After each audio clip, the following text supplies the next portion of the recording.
Inside Racing is brought to you by Dunlop.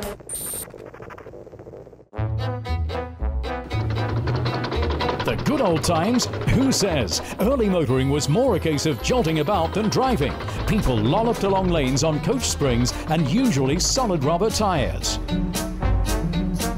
Too uncomfortable, thought John Boyd Dunlop, and in 1888 promptly invented the pneumatic tyre. His son was the first to try out the new, more comfortable feel of motoring.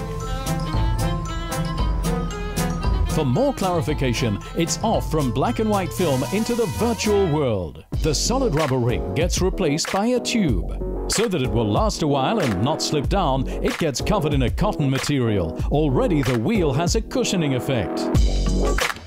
Then comes a rubber coating with a fabric layer vulcanized onto it. This made the tyre less susceptible to damage, important in an area of poor roads and horseshoe nails left dangerously lying around.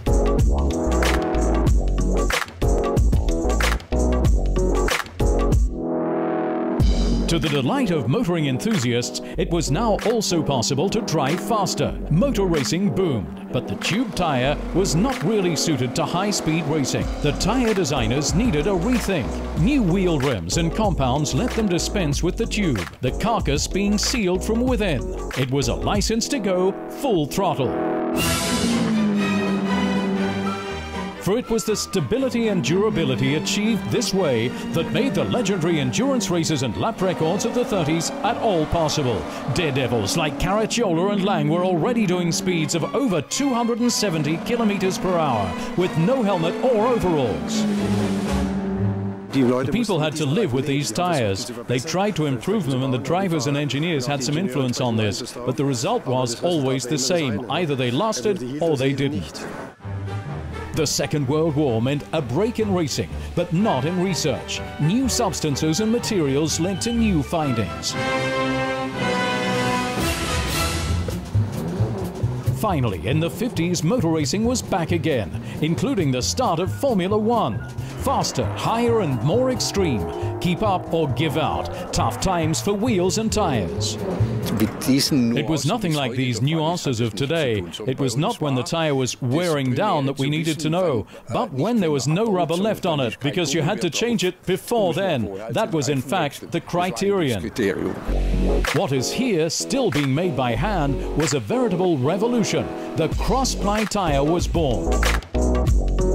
A structure of embedded layers made of nylon, rayon and steel fibers enabled maximum performance. However, this design still didn't have enough firmness. Under heavy loading and in corners, the tyre still went significantly out of shape. Cross-ply tyres never gave you much directional stability. I still remember that well. You always had an unsteady feeling. The search for the perfectly robust tyre went on. New race series sprang up like mushrooms. Lateral, longitudinal and impact forces and non-stop pressure at high temperature. The cars became ever faster and ever tougher on the tyres. In the 70s, the counter-design, radial tyres. Now, alternatively aligned layers in a steel belt round the tyre had the forces from every direction under control. This division of labour gave the tyre not only stability, but also made it more resistant to extreme temperatures and allowed new styles of tread. I can still remember what the difference was like. The leap from cross-ply to radial, it was huge. The steering stability and the grip, it was different as day and night. Then later, when the tyres were really wide, you could then brake much later, and the tyres also lasted longer. They were very interesting times. Tyre technology received an extra boost as the era began of racing cars with over 1,000 horsepower. Tyres mutated to mighty rollers, with the cars so packed with power they could hardly run anymore.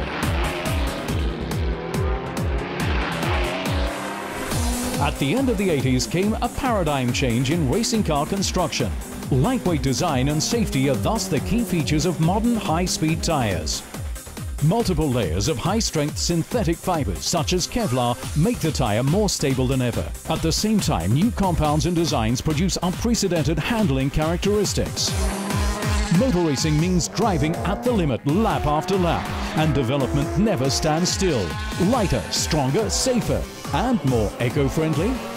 Round is the one thing it will always stay, the tyre, which John Boyd Dunlop once actually just wanted to make more comfortable.